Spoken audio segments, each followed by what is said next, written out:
Hey YouTube, building up on my 10-0 team this morning that had something in the front weak to Poliwrath and then two answers in the Poliwrath, I kind of tried to do a very similar thing. So I started with Swampert, Cresselia, MANTINE, right? So Swampert's obviously going to have a tough time with Poliwrath, but can deal with Skarmory, and then Cresselia, MANTINE can deal with Poliwrath.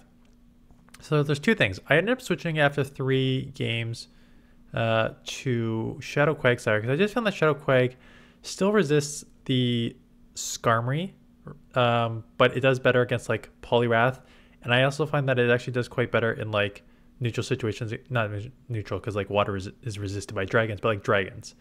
So that's why I put in Quag. So it kind of worked, kind of didn't. I think where it's strong is that there's still a lot of Poliwraths out there. So having 2 answers in the back for Poliwrath is great. Having with a Mudboy on the front, only weak to grass, having a MANTINE plus a psychic Pokemon in the back works great for the grass in the back in general, unless you see something like a Ferrothorn or something, but then that's kind of unlucky. Ferrothorn on my next team, FYI. And then Charjabug is the main issue because you are double weak to electric on the MANTINE and weak to bug because of psychic, so that cost me at least 1 match there. So let's look at this here we go, right? So if you want to see Charjabug, this is where you want to see it. Cofagrigus, why I do love Swampert, and I've always loved Swampert, is that in neutral situations, it's just a beast, right? So when you have energy advantage, just getting to those hydro cannons so quickly and doing so much damage is insane, right? So Frenzy Plant, Blast Burn, Hydro Cannon, these are the community moves that these Pokemon got that do 100 plus damage for only like 45 energy, something like that. So well over 2 point something damage per energy. So great, super hard hitting move really quickly, right? So I'm able to just like stay in, chip a bunch on Cofagrigus. This will still do chip damage because X-Scissors is neutral. So I am going to shield. It's the exact same scenario, right? So here it is grass, but it is grass rock. So that still takes neutral from Hydro Cannons. Good chip there, which basically puts this in for sure future sight range. Does it put it in grass knot range? I don't know. Right, that's what I wanted to look up. The stats on. Maybe I'm gonna do this just for like a super fun video one day. Pokemon that would just dominate if they had access to like in the main games when you have 4 moves. Like, what if Pokemon could have like 3 or 4 moves? I already kind of went over azumarill, right? Azumarill with Ice Beam, Play Rough, Hydro Cannon would be like deadly. I think Cresselia would also be deadly if it had Future Sight, Grass Knot, and Moonblast, right? Just Moonblast for that dark coverage. Future Sight's obviously a better. Future Sight is a better. So let me just look up the stats here. As I take this out, shield, and take this out here with some very, very good fast move timing here, right? I was able to fast move time this perfectly to get to the 3 Hydros, get 2 Hydros, get them in the mid animation. So I get this off, plus now I will win CMP to take this out, right? So that is your fast move timing optimization in action here. I'll queue up the next one before I talk about Cress here. Shadow Gligar, I think this is advantage. Shadow Gligar if it just goes straight Air Lace. You win in the zeros though, because you get to the Hydros first. But I think they can outpace you in maybe the 2. I don't know if that's true actually. Because it's 5-4, so maybe you should be able to outpace them. I think I take them down anyways if I remember. Yeah, they go down. Come with Poliwrath, right? I have 2 answers for Poliwrath. So I'm going to come in immediately here. Quagsire, and they are double weak to both basically MANTINE and Quagsire, Crest in the back here. So this should be an easy win.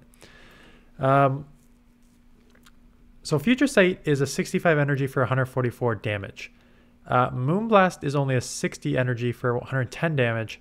So 1.83 versus 2.22. So that's why everyone's running Future Sight now, because Future Sight for only 5 more damage, 5 more energy, you're doing 34 more damage, way better damage per energy. I think it's because you're running Future Sight now because medicham is gone, right? So just in neutral situations, you want that Future Sight. However, losing this, I went up against a Guzzlord, when you have Grass Knot and Future Sight, you're screwed, right? Because you only throw resisted moves. So Crest would be one of those. If it had like 3 moves, would be amazing. Okay, Grass Knot is 90 damage. That's actually better than I thought. So it's 50 energy, 90 damage, 1.8 damage per energy, which is decent. So yeah.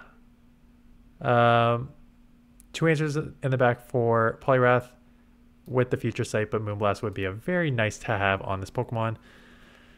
Same thing here, right? With Lickitung, I'm just going to launch 2 Hydros, grab 1 shield, and then Mantine comes in and takes in the rest of it. This. So I did that a lot with Swampert. Again, I think just with like too many Poliwraths out there, I just think that Quag was better. And I use Shadow Quag. I think the Shadow Mud Boys, Quagsire and Whiscash, I much prefer them as shadows. I don't have a Shadow Whiscash yet, but I think they're both very, very strong as shadows, which is why I'm using my Shadow Quag. I am using it with Stone Edge and Mud Bomb. I had Aqua Tail, didn't love it, so I actually TM'd it off for Stone Edge. And then, yeah, if I ever got a Shadow Whiscash, I would use that instead, because I think Shadow Whiscash is just so strong. So they are going to take me out. Hydro will take them out, and one's in the back. And this is what I'm talking about, right? This is why you wish you had 3 moves on this thing. I think you can't run. You can run theoretically Future Sight Moonblast. The difference between Grass Knot and Moonblast is 10 energy though. So you get 9 energy per Psycho Cut. So 9, 18, 27, 36, 45, 54. So you'll get to the Grass Knot. Moonblast will be, there's your 63. So the first time around, it's 1. Oh, it actually has, man, I love PB Poke. So for Grass Knot, it's 6, 6, 5, 6. And for Moonblast, it's 7, 7, 6, 7, right? So you're looking at, if you're looking at the 4s and 4 down, you're looking at 1, 2, 3, 4 extra. Yeah, okay, just 1 each time. So 4 extra fast move turns, which is actually quite a lot. Anyways, Quag in here against Jellicent. This is another one. Both of these, when I was playing with them, I'm just like, I think I know what the best move to throw in each of these scenarios is. Quagsire, Mud Bomb versus Stone Edge. Mud Bomb, 40 energy, 86.4, because you got that shadow bonus there. Damage per energy, so 2.16. And Stone Edge is 55 energy for 120 for 2.18 damage per energy, right? So I guess it's pretty evenish in terms of damage per energy. But Stone Edge, for the 15 extra energy, you're getting, ignoring the point, and 3.6 plus 30, 33.6 extra damage here. So if you're in any sort of neutral situation and you only have 1 move to throw, obviously it's Stone Edge. If you're in the situation where you think you can get off 2 moves for Mud Bomb as opposed to just 1 Stone Edge, then I think, no, for sure, Mud Bomb is the way to go.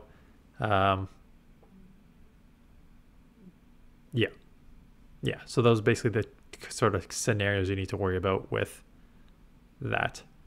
And Aqua Tail was a 35 energy for 72 damage. Again, this is on the Shadow version. For 2.06 damage per energy. So the 2.06 damage per energy is not bad. It's just that when you only have, if you run Aqua Tail Mud Bomb, which I was running, the problem is you have a fast charge move that either does 72 or 86. And both of those are not sufficient enough in scenarios like that Jellicent where you could just do like 2 Stone Edges. You'd have to do like 3 Mud Bombs, which just kind of like adds up over time and they get fast move and it's timing, stuff like that. So I would prefer to run it with a nuke on it. And then Aerial Ace for Ice Beam. Might as well just complete the trifecta of not talking about the battles.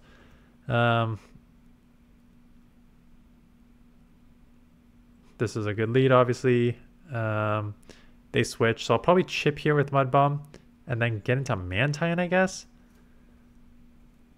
Speaking about MANTINE, Aerial Ace Ice Beam. This is one of those same sort of things. Almost exactly the same as Stone Edge and Mud Bomb, quite honestly. Aerial Ace, 40 energy, 66 damage, 1.65 damage per energy.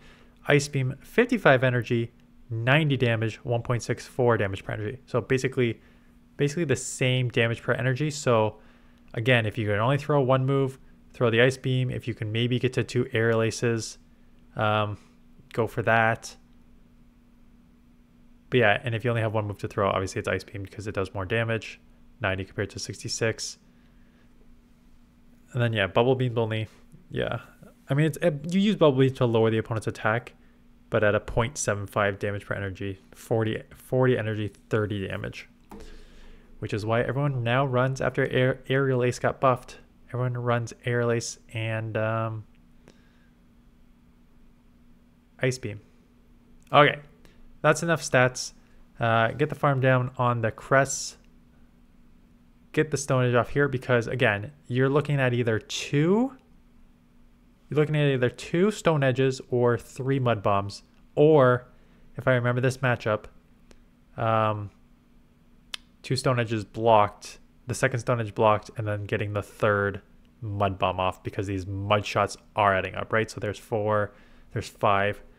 There's 5 Mud Shots that went through here.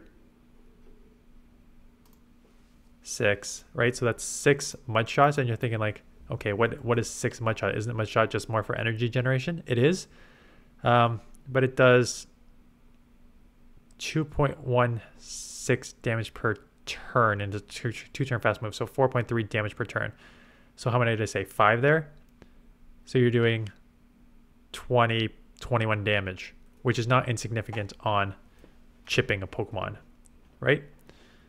So yes, those Mud Shots are generally just for getting energy generation, but from a Shadow, it actually does chip an okay amount to put you within Mud Bomb range. And they are out here, but I have 2 answers to them anyways. Okay, now back to my regularly scheduled program. As if I regularly showcase these battles without going off script. But I think it's actually important to... Let me queue up the next one and then I'll talk about this point here. Neutral lead. I have a Stone Edge. Stone Edge with 1-shot, so I'm baiting it. I think it's worth going to the bait if they know the counts. But the thing with this Arctibax is, man, this thing is... The Dragon Breath damage is adding up real quick on the Shadow version here. So I bait the first one. I go straight for the second one. I feel like maybe I should have baited because I'm more likely to just go straight nuke now. Because I always say, at this point, I always say grab the second shield or take it out. But now I actually do get to another Bum Bum because they try and farm down all the way.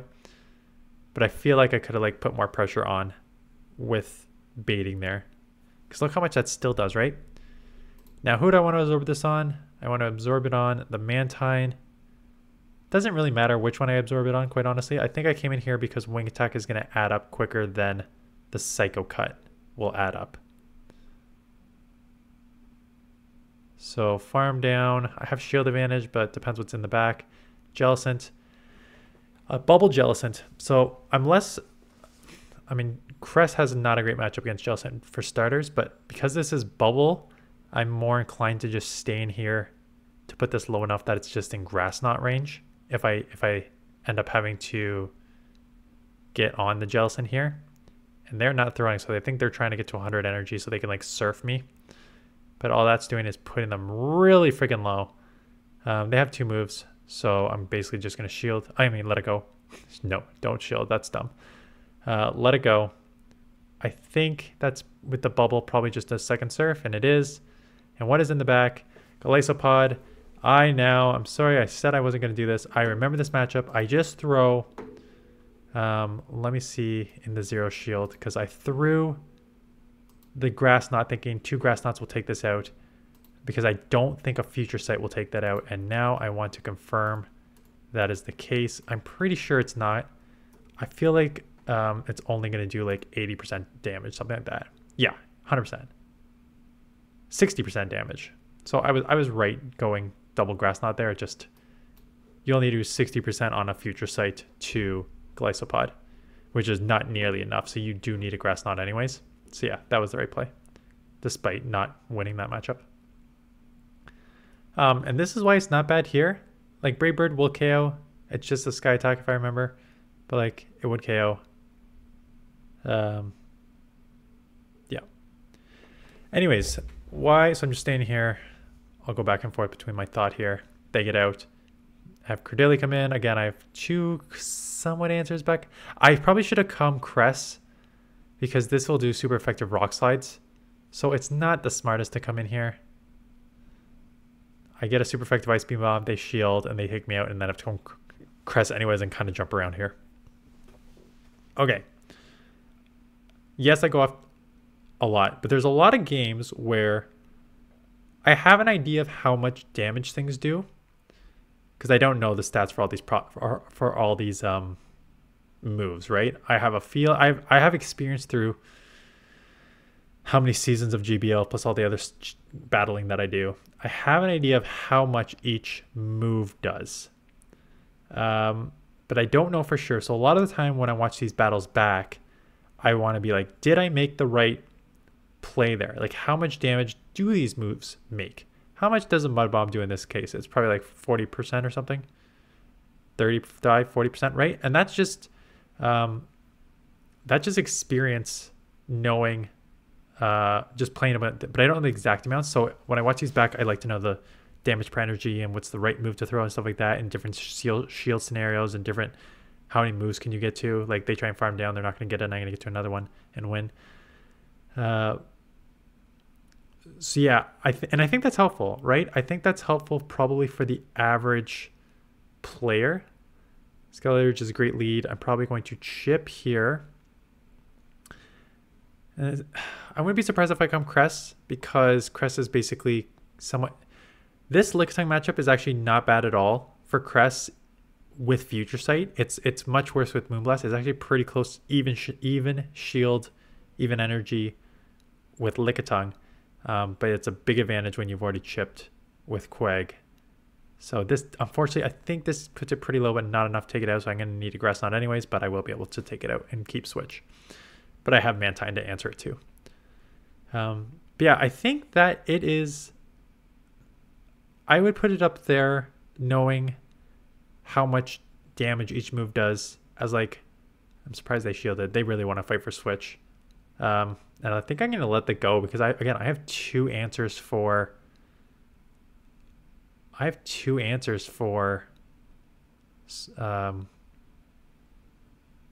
Skeledirge, so I don't really need to fight for Switch here. Shield the power up, which is nice. What's in the back? It is their own MANTINE. Getting the Stone Edge off is huge. This will do a great amount of chip damage. And now I can probably just try and catch something on my own MANTINE. Yeah. Beautiful. Good job, me. But yeah, I think that if you... Obviously, there's like team building, which I think is one of the top skills to have. And then there's like all those other things that I've been teaching you. If you haven't watched it, go check those battles. But like fast move optimization and I've got, yeah. What have I taught you guys? Fast move optimization, team building. I thought I did a couple other. Oh, do IVs matter? But that's not really anything mid battle. I thought I did a couple videos to... Let me just look up my content here. I put out a lot of videos.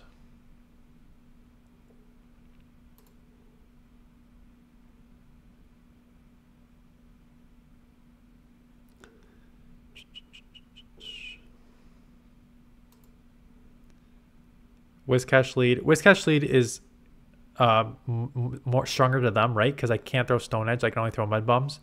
And Scald is obviously such a good move now. So they are going to have a good advantage. I did... Oh, the algorithm, right. That was the other banked video I did. But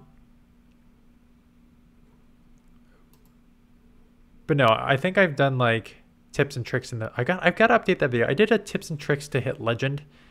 in Pokemon Go, like right when I started, like 2.5 years ago, or however long it's been now. Yeah, so between team building and all these other like skill sets of the game and stuff like that, I think knowing the damage output of these various moves is important, and it helps you in these various scenarios to know like what move to throw, what's the correct move in different matchups, like that Jellicent one, right? I know that in the Zero Shield I'm probably going just straight Stone Edge twice with Quagsire, as opposed to and maybe if it's like the 1 or 2 shield, maybe you can, like at the end there you saw I can get away with going Stone Edge, and then like they shield the Stone Edge, I can just go straight Mud Bomb. And that's just, again, I don't know the numbers behind that. I just know I've done this match. I've done this enough to know that this is what's the outcome's going to be. So yeah, so Skarmory is a problem in the back here. Charjabug is a problem in the back here. And they got both of them in the back, so this is not looking good for me. In fact, this will be 100% a loss. My next team tomorrow, I'm going to film today. Maybe I'll see if I can get another one for tomorrow morning and then the other one tomorrow afternoon. It's because the one for tomorrow is going a little off book, which is exactly the opposite of what I just told you to do, like in my video on Sunday. Yeah, Sunday. I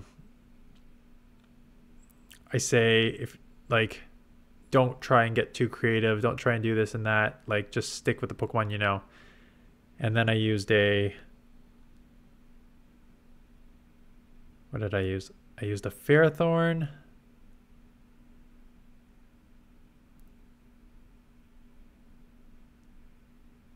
What was the other Pokemon I used? I can't look it up because I'm filming off my phone right now.